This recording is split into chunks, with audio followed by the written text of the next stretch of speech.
Bienvenidos a la rueda de prensa virtual de Terminator Destino Oscuro. Welcome everyone. We're here with two icons of our cinematic life, Linda Hamilton and Arnold Schwarzenegger. And of course, they're here with us to discuss the new film, the new sequel, which is 35 years nonetheless from the very first one. I'll start by breaking the ice and asking you guys, of course, Arnold, you've said iconically many times that you'd be back, and you kind of did along the years, but this one feels more of an accomplished return because you're together 28 years later than Judgment Day. Does it feel like that? A more of an accomplished return in a way? Well, first of all, I think that you like to dramatize things. It's not that dramatic. But, I mean, for me, it is always great that anytime I work with Linda, and I think she was missing in the other Terminators, I had a great time working with her on Terminator 1 and then Terminator 2. So it was very clear when Jim Cameron told me that he has a great idea about a new story for a Terminator, and that he will create this story and have it written. And to bring Linda back, I was very excited. I thought it was really good, a new twist to the whole thing, and the whole idea to make Terminator, this one, Dark Fate, kind of like a sequel to the second one, I thought was also a brilliant idea. And so, you know, I think it ended up really well after a lot of work and months and months and months of work on the set and all this stuff. And Tim Miller doing a great job as the director with the visual effects and all this. I thought that it came out really fantastic. Yeah, it's very satisfying for fans and for new audiences as well. So let's open the floor to the first question. Whoever's ready. ¿Qué tal, Arnold? ¿Qué tal, Linda, desde España? ¿Me escucháis bien? We can hear you. Ok. Lo primero de todo, muchas gracias por atendernos. Y quería preguntaros, en estos 28 años, Linda, tú tenías un papel protagonista y también pionero de mujer fuerte. En estos 28 años ha cambiado mucho. Esta película tiene un claro protagonismo femenino. En estos años, ¿creéis que ha cambiado mucho el papel de la mujer en la industria de Hollywood, en los papeles de Hollywood? Bueno, pues ¿creéis que ha cambiado mucho el papel de la mujer? Well, I do think we are seeing a lot more women taking on the roles of action hero. There have always been strong women in film, but we are now seeing women that are armed and strong and fighting hand to hand. And so that is definitely new, and I hope it's not just a trend. I hope that we get to continue kicking butt. Buenos días, Arnold. Buenos días, Linda. Gracias por recibirnos. Y bueno, la película también tiene un fuerte toque español y por eso quería preguntaros, ¿qué ha aportado el rodaje en España y con actores españoles a un gran blockbuster como este? ¿Crees que se está perdiendo el miedo en Hollywood a producir contenido fuerte con este toque hispano donde hasta los protagonistas hablan en español? Gracias. Well, definitely, we are very proud to have Natalia Reyes in this outstanding role. I'm happy that she really is the future of the franchise, and she's stunning as an actress and as a person, and just absolutely 100% capable of carrying on the torch. And I do hope it's the beginning of something new for the Latina actresses, because there are so many good ones, and she's living proof that she can handle it, totally handle it.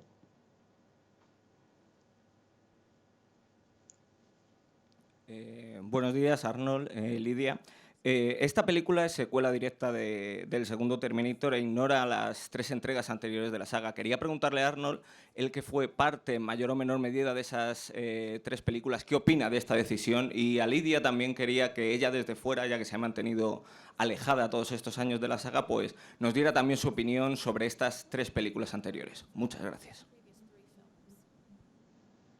Well, first of all, I would say that, as I said earlier, that I thought it was a great idea for Jim Cameron to create this story and to make this kind of a sequel directly to Terminator 2. I think that Terminator 2 was obviously a very successful movie. It was the most successful movie of that year internationally. And it broke new grounds when it comes to visual effects and to action and all those kind of things. And I think that, and it's something that you were talking about earlier, I think that Linda was not just another woman that was doing action. She just really raised the bar when it comes to action amongst women. And so she really became a great inspiration that other women then started emulating her and copying her.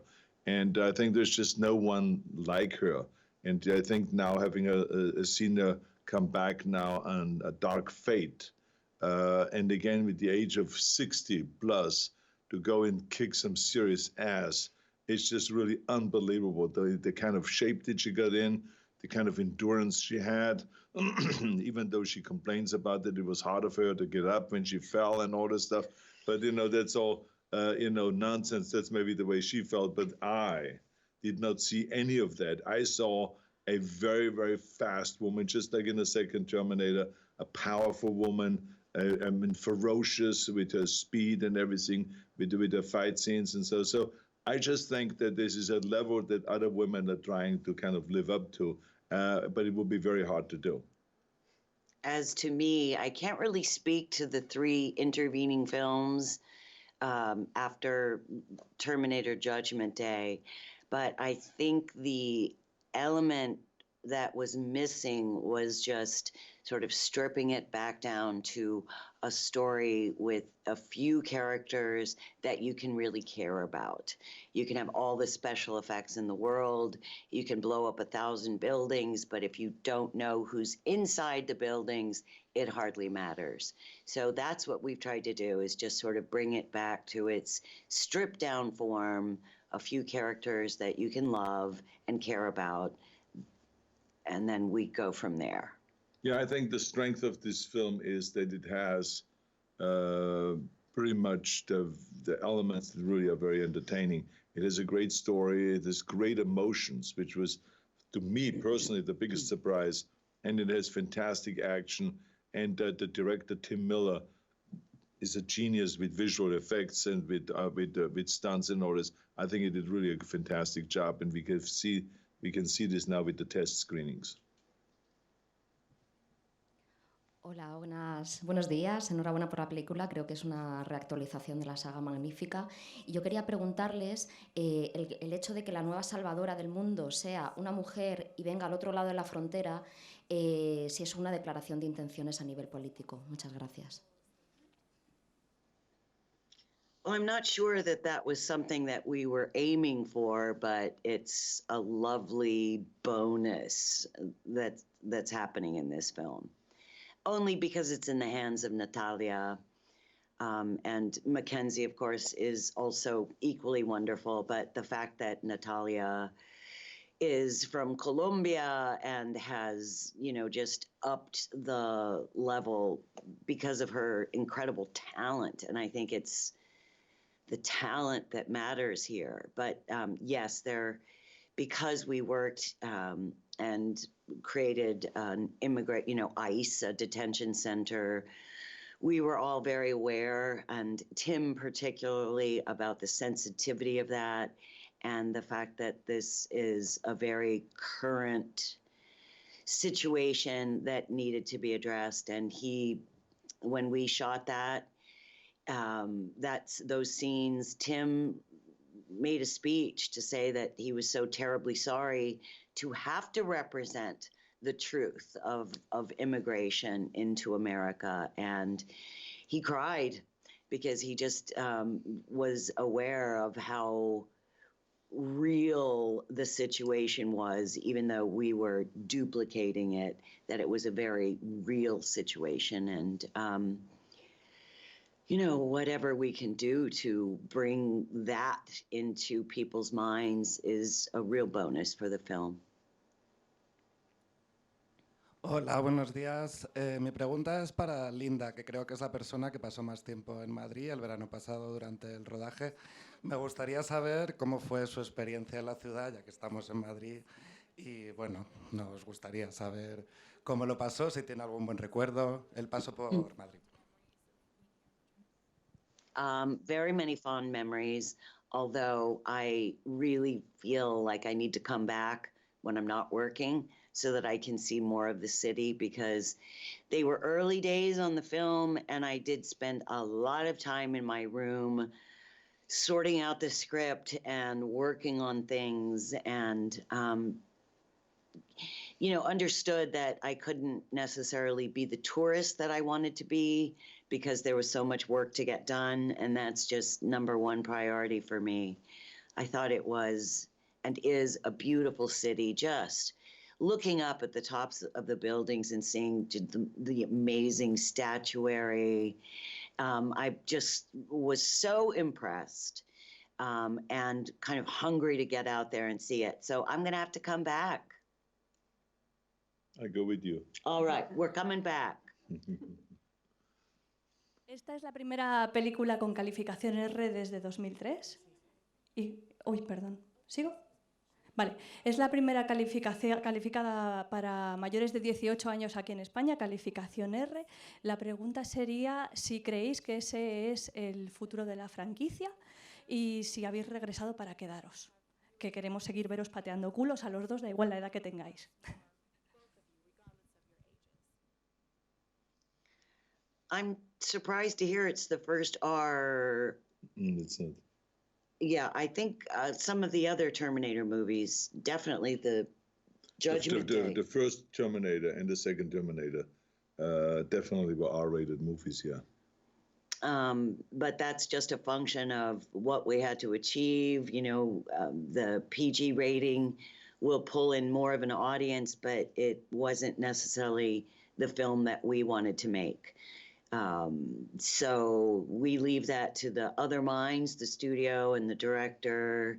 But we wanted to make the movie that we wanted to make. So hopefully it'll work. But the bottom line is, I mean, it's not called Terminator the Babysitter. So let's just stay away from the PG-13 and all this other nonsense, because it will be fake. And I think that was one of the reasons why in the United States the last movie didn't do that well. It did very well internationally, but in the United States it didn't do well because people were very upset. The fans were very upset that it was a PG-13 rating. It is studio bullshit. You know, you have to understand the studios are great. They put up the money and they distribute the movies and they do a great job and all this stuff. But somewhere along the line, people also make mistakes. And the studios make mistakes all the time because they think, well, the Titanic made billions of dollars and this movie made billions of dollars and Avatar made billions of dollars and they were PG-13 movies. So let's make Terminator also PG-13 movies. It's nonsense. Terminator is a brutal movie. Terminator terminates things, he crushes things, he wipes things out, and that's just the way it is. And then, of course, over the years, Terminators have added other kind of characteristics, like human qualities or whatever else, but it's a killing machine, and that's what it does. And my character, Sarah Connor, is very upset. So there is some language. And I think that we might have cheated her if she couldn't be true to form and be her own ruined self to the greatest ex. Well, you say it around 20 times fucks. I mean, I know. How many times do you get away with that? Yeah, we were only allowed one F word in the movie if it was PG-13. And we're like, where are we going to use that word? And by day 2, I had already said it 10 or 15 times. So there went that. And I think there was a second part to the question about your interest in potentially like coming back again as Sarah. Well, we'll have to see how this one performs. And I mean, I'm quite happy to leave it alone and to go back to my lovely life in New Orleans because they're hard films to shoot. Mostly, I would only really want to return if there was something new to say, because that's just my, the actor in me that doesn't want to keep doing the same thing, the same thing, the same thing. So if there is something new to say, I'll be there. I mean, can I be journalist here for a second? Sure. Okay, thank you. So you mean that you're happy going back home to New Orleans? and not being with me on a movie set and having a great time? Is that what you're saying? You're coming to New Orleans. He's of course I coming to come New Orleans. But still, we had a great time on the set. We had a great working time. together, and you felt productive. You did a great job. Let me rephrase that. I hope to hell I get to do it again because of him. Now we're talking. Hola. Hola. Felicidades por la película y me gustaría saber cuál ha sido el momento más duro y el más divertido durante el rodaje. Gracias. Well, there were a lot of hard moments, so it's really hard to pick just one. We spent a lot of weeks, mostly Natalia and myself, and I believe that in the film it's really just a short period of time, but you have to understand that you spend weeks and weeks and weeks doing something that might only be 4 minutes on film. So we were in the water. We had been given scuba lessons. You know, they would introduce us to scuba, and then 2 days later we would go back and go deeper and farther, and then 2 days later we'd have to go back and do it in the dark, so that we became comfortable being in the dark water, doing near drowning scenes and action scenes and all kinds of things. So after several weeks in the water, we developed ear infections because that water is being shared by an entire crew of people. And so we got ear infections. And when we got out of the water, we went into the Humvee, and then they hung us upside down at 90 degrees. And the minute that I would reach 90 degrees, hanging upside down, I would feel nauseated because my ears couldn't equilibrate. So nothing is more fun than acting with ear infections and nausea for another several weeks. It was just a sort of a constant grind, and there was no end in sight. So that was something that, you know, they don't teach you in acting school, how to do all that and still do some great work. As to the fun, there were a lot of things that were fun, you know, really the weapons and certain things that we got to do. Tim actually would have to say, Linda, stop smiling, because the weapons and the moments that I had, they would put us on a harness or, you know, and pull us along down an incline, and I'd have to roll and pick up a weapon and come up shooting at this high speed.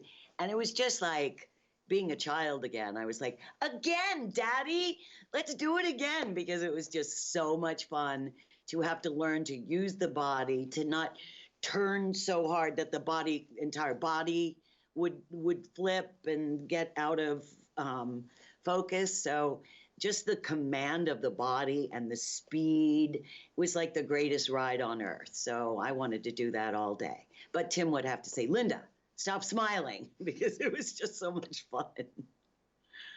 Yeah, I mean, for me, the most difficult moments were when we have this plane crash.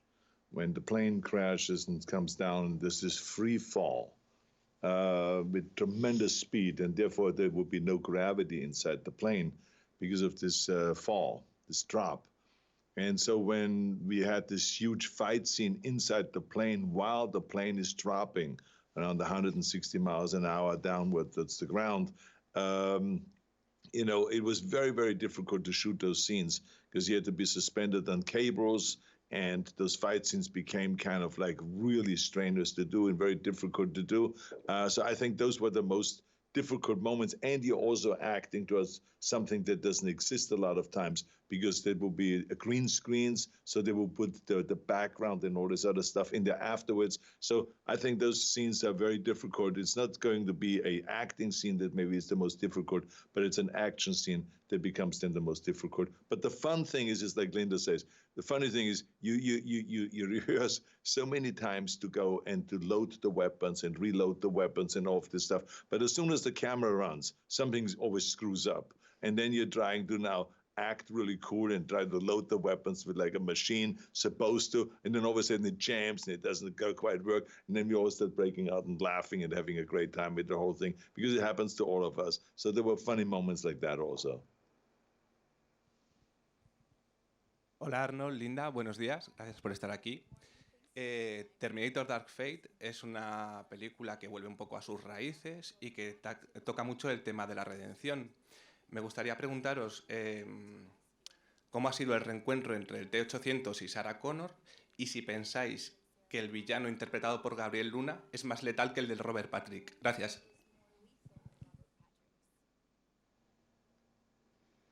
Yes, I would say very much to answer the question of the Rev 9 and the T-1000, because with each incarnation of the killing machine, the skill set gets bigger and bolder and harder to exterminate. So just by the nature of, he's the 10th incarnation of a Terminator, now named Rev 9, just by definition, he's got to be better. And in terms of getting back together with Arnold, there's nothing better than that. I just love working with him. And we have forged a great friendship. We have 35 years of history together. And that is a wonderful thing to revisit whenever we can. I feel exactly the same way working with Linda. It has been a jewel working with her. One of the most dedicated people that I've ever met. She really works her ass off to really create a good performance on the screen, and she's really taking her craft seriously and all that stuff. I think it's really fantastic. One can see it on the screen. And as far as it goes with the Rev 9, I think it is more dangerous. It's clear because he can adapt anyone's voice, he can adapt anyone's look, he can go into adapt anyone's clothing at any given time. And there you have then two. You have the skeleton that can kind of separate from the body. And so now you're fighting two. And that becomes very, very dangerous and almost impossible to do. And so this is why you see him fighting this unbelievable amount of people in the detention center there, and no one can keep this guy down. Because he's a machine and he just has so many different abilities. And that's why we have such a tough time trying to get a hold of him and try to kill him and get rid of this kind of unbelievable that coming again kind of a Terminator-like character. Great. So we had time for one more question. Muchas gracias por habérmelo hecho pasar tan bien con esta película, con toda la saga, y a Linda por la serie Beauty and the Beast. En una escena se os ve jóvenes, rejuvenecidos por ordenador. ¿Cómo se hizo? ¿La grabasteis antes? ¿Y asusta verse en pantalla más joven? Muchas gracias. Yes, and I haven't seen it yet. I won't see it for another 10 days because I like to wait until the movie is complete. I don't want to see the process.